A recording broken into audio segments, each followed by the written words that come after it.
बड़ा जलसा कर रहे हैं हम।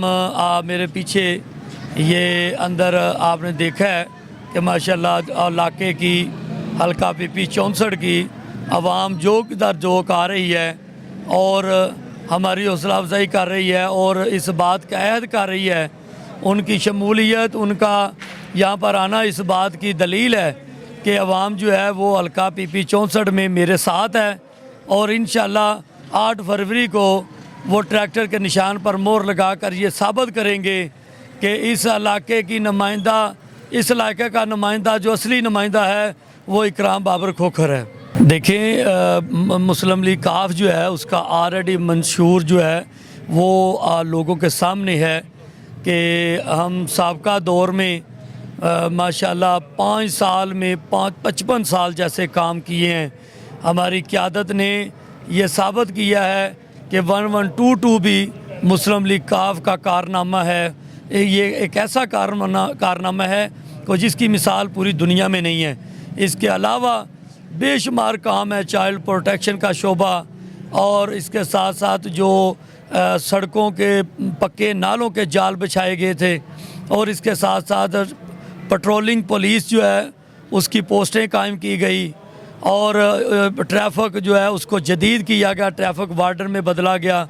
इस तरह बेशुमार काम है। और अभी रिसेंटली हमने हमारी जो मुस्लिम लीग की क़यादत है उसने अपना ख़त्म नबूवत के हवाले से भी काम किया है। आपके इल्म में है कि चौधरी परवेज़ लाई साहब जब काफ लीग की गवर्नमेंट थी तो उन्होंने अपना ख़त्म जो निकाह नामा है उसमें ख़त्म नबूवत का हलफनामा शामिल करवाया निकाह नामे में। और उसके बाद जो हमारी पंजाब असम्बली बनी है उस पंजाब असम्बली में जो है कुरान पाक की ख़त्म नबूवत के हवाले से आयत लिखवाई गई। तो अल्हम्दुलिल्लाह मुस्लिम लीग काफ की क़यादत जो है वो इस मुल्क में सबसे ज़्यादा काम करने वाली क़यादत है। और आपके इल्म में चौधरी शुजात साहब जो हैं वो एक ऐसी मुस्लिम लीग की क़यादत है कि जिसने हमेशा जो रवादारी, भाईचारे की बात की है, मसालत की बात की है, इंतशार की बात नहीं की। और कल भी वो मुस्लिम लीग की क़यादत और मुस्लिम लीग के कारकुनान वर्कर जो है वो अपने अदारों के साथ खड़े थे। आज भी अल्हम्दुलिल्लाह वो अपने अदारों के साथ खड़े हैं। जो पीपल्स पार्टी है या मुस्लिम लीग नून है, इन्होंने 2-2, 3-3 बारियां लगाई हैं, लेकिन आप देखें कि मुल्क की जो मईशत है वो दिन ब दिन नीचे गई है। वो डॉलर देखें कहाँ वो डॉलर 35 रुपये का था और फिर डॉलर 65 रुपये का हुआ और आज ये डॉलर 300 के करीब और बल्कि 300 से ऊपर भी चला गया था लास्ट टाइम।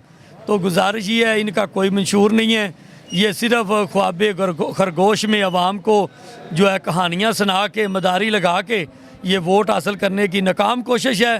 इंशाल्लाह मुस्लिम लीग काफ ने पहले भी अमली काम किया है, इस दफ़ा भी इंशाल्लाह इस इलेक्शन में 2024 के इलेक्शन में कामयाब हो के मुल्क में एक नई गवर्नमेंट बनाएंगे और एक ऐसी गवर्नमेंट बनाएंगे जो इस मुल्क को इंशाल्लाह तरक्की याफ्ता मुल्कों में शामिल करेगी। अच्छा बाबर साहब, मुझे ये बताएं कि अभी जो इस वक्त काफ लीग को नून लीग की हमायत है इस वक्त मुस्लिम लीग नून की, आया आप जीतते हैं तो इसके बाद मुस्लिम लीग नून में जाएंगे?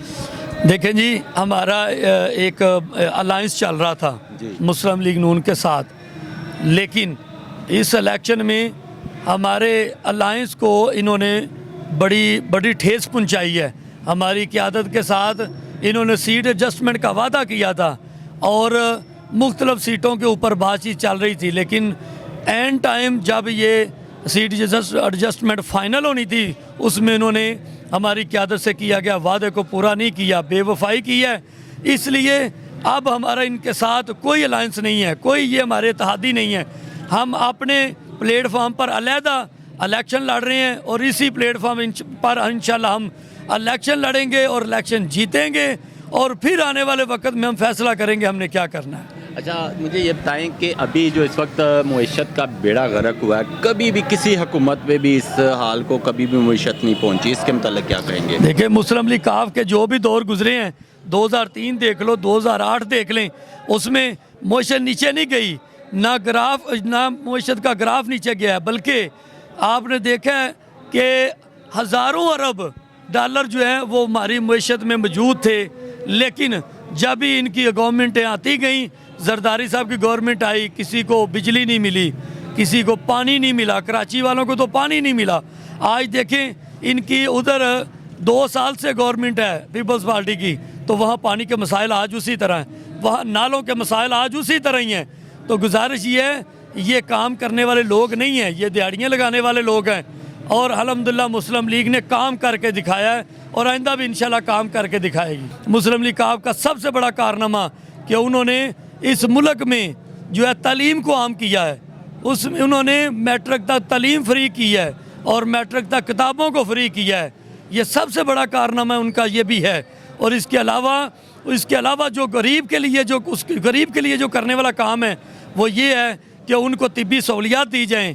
हॉस्पिटल में अपने काफ लीग की गवर्नमेंट से पहले पैसे लिए जाते थे, फीसें लिए जाती थी, लेकिन परवेज़ लाई की मुस्लिम लीग काफ की जब गवर्नमेंट आई तो उन्होंने हेल्थ जो है उसके फंड को बढ़ा दिया, हेल्थ के बजट को बढ़ाया और वहाँ पर हर आम और ख़ास के लिए इलाज को फ्री कर दिया। अच्छा, मुझे ये बताएं, इस वक्त जो हालात चल रहे हैं, मुल्की हालात, इलेक्शन के हवाले से पीटीआई के खिलाफ पकड़ दकड़, उनको कंपेन करने की इजाज़त नहीं दे रही है हुकूमत, तो आया आप समझते हैं कि इलेक्शन शफाफ होंगे, इसमें धांधली नहीं होगी? देखें जी, ये जो इलेक्शन का एक सीज़न है, इसका मतलब ही ये है कि लोगों को, जो सियासी जमातें हैं, जो सियासी इंतखाबात में हिस्सा लेने वाले लोग हैं, सबको जो आज़ादाना जो है ना वो इलेक्शन लड़ने की सहूलत दी जाए। उनके लिए ये प्लेटफार्म जो है ये आज़ादाना होना चाहिए। किसी भी पार्टी के ख़िलाफ़ जो है वो कोई इंतकामी कार्रवाई या सियासी कार्रवाई नहीं होनी चाहिए। मुस्लिम लीग काफ इस मुल्क में साफ़ और शफाफ इलेक्शन की हामी है और उसी को साफ़ और शफाफ इलेक्शन बनाने के लिए इलेक्शन कमीशन जो है वो अपना किरदार अदा कर भी रहा है और उसे मज़ीद अदा करना चाहिए कि 5 साल के बाद उन्होंने अपना कैंडिडेट मुंतखब करना है और 5 साल तक फिर उनके पास ये मौका नहीं रहना। इसी तरह 5 साल के बाद अब मेरी आवाम को, मेरे हलके के लोगों को ये हलका इंतखाब का मौका मिलना है, तो मेरी ये उन सब से अपील है, मेरी माओं से, बहनों से और भाइयों से, बिलखसूस नौजवानों से ये अपील है कि मुझे वो 8 फरवरी को ट्रैक्टर के निशान पर मोहर लगाकर कामयाब करें। मैं इंशाल्लाह इलाके की तमाम महरूमियों को ख़त्म करूँगा। हल्का पीपी 64 के आलम चौक के रहायशी हैं और वो एमपीए से पहले भी इंसानों की खिदमत करते हैं और एमपीए होने के बाद भी इंशाल्लाह अवाम की भी खिदमत करेंगे और उनके मसाइल हल करेंगे। अभी भी अपनी जी बिल्कुल, मैं इस वक्त पीपी 64 में मौजूद हूँ। मेरे साथ अली नादर अवान साहब मौजूद हैं, इनसे बात करेंगे और पूछेंगे कि ये इकराम बाबर साहब को क्यों सपोर्ट कर रहे हैं। अस्सलाम वालेकुम जी। वालेकुम सलाम जी शाह जी, बताइएगा ज़रा क्यों सपोर्ट कर रहे हैं बाबर साहब? बिस्मिल्लाहिर्रहमानिर्रहीम, अल्लाहुम्मा सल्ली अला मुहम्मदिन व आले मुहम्मद, नस्रुम मिनल्लाहि व फतहुन करीब। दोस्तों, ਅਸੀਂ ਸਿਰਫ ਇਸ ਵਜ੍ਹਾ ਤੋਂ ਇਕਰਾਮ ਬਾਬਰ ਨੂੰ ਸਪੋਰਟ ਕਰ ਰਹੇ ਹਾਂ ਕਿ ਅਸੀਂ ਅੱਜ ਤੱਕ ਦੇਖਿਆ ਕਿ ਜਦੋਂ ਵੀ ਇਲੈਕਸ਼ਨ ਦਾ ਮੌਕਾ ਆਇਆ, ਇਹ ਕਬਜ਼ਾ ਗਰੁੱਪ, ਇਹ ਜਗੀਰਦਾਰ, ਇਹ ਆਮ ਇਲੈਕਸ਼ਨ ਦੇ ਦਿਨਾਂ 'ਚ ਸਿਰਫ ਇਹ ਸਾਨੂੰ ਨਜ਼ਰ ਆਏ ਔਰ ਜਿਸ ਵਕਤ ਅਸੀਂ ਇਹਨਾਂ ਨੂੰ ਵੋਟ ਦਿੱਤੇ ਤੇ ਇਲੈਕਸ਼ਨ ਜਿਤਵਾ ਦਿੱਤਾ ਤੇ ਬਾਅਦ ਦੇ ਵਿੱਚ ਇਹਨਾਂ ਨੇ ਮਾੜੀਆਂ ਆਬਾਦੀਆਂ ਜਾਣਾ ਵੀ ਛੱਡ ਦਿੱਤਾ ਔਰ ਅਗਰ ਅਸੀਂ ਭੁੱਲ ਚੁੱਕਣਾ ਆਪਣੇ ਜ਼ਾਤੀ ਕੰਮ ਲਈ ਇਹਨਾਂ ਕੋ ਚੱਲ ਵੀ ਗਏ ਤੇ ਇਹਨਾਂ ਨੇ ਸਾਨੂੰ ਹਕਾਰਤ ਦੀ ਨਿਗਾਹ ਨਾਲ ਦੇਖਿਆ। ਇਕਰਾਮ ਬਾਬਰ ਸਾਹਿਬ ਇੱਕ ਤੇ ਸਾਡੇ ਨਾਲ ਜਵਾਨ ਹੋਏ ਆ, ਅਸੀਂ ਉਹਨਾਂ ਦੀਆਂ ਤਬੀਅਤਾਂ ਨੂੰ ਜਾਣਦੇ ਹਾਂ, ਉਹ ਸਾਡੇ ਵਰਗੇ ਸਫੈਦਪੋਸ਼ ਤਬਕੇ ਨਾਲ ਤਲਕ ਰੱਖਦੇ ਆ ਔਰ ਹਮੇਸ਼ਾ ਮਾੜੇ ਬੰਦੇ ਨਾਲ ਚੱਲੇ ਆ।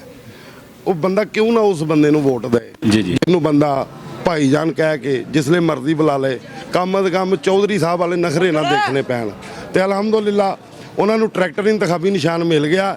ਇਨਸ਼ਾਅੱਲਾ ਅੱਲਾ ਦੇ ਘਰ ਸਾਨੂੰ ਯਕੀਨ ਹੈ ਕਿ ਸਾਡੇ ਵੋਟਾਂ ਨਾਲ ਉਹ ਐਮਪੀਏ ਬਣਨਗੇ ਤੇ ਚੰਗੀ ਡੂੰਗੀ ਹੱਲ ਪਾ ਕੇ ਤੇ ਇਹਨਾਂ ਕਬਜ਼ਾ ਗਰੁੱਪਾਂ ਨੂੰ ਤੇ ਇਹਨਾਂ ਜਿਹੜੇ ਜਗੀਰਦਾਰਾਂ ਨੂੰ ਉਹ ਸੀਸ ਸੁਹਾਗਾ ਲਾਣਗੇ इंशाल्लाह। हम जो है ना अपने हल्के में पीपी चोट में जो है ना इकराम बाबर साहब को जो है ना लाइक कर रहे हैं और ये माशाल्लाह बहुत अच्छा वर्क कर रहे हैं और ये हमारे जो है ना गरीब घराने जो है उनको बहुत ज़्यादा सपोर्ट करते हैं, उनको तावन करते हैं।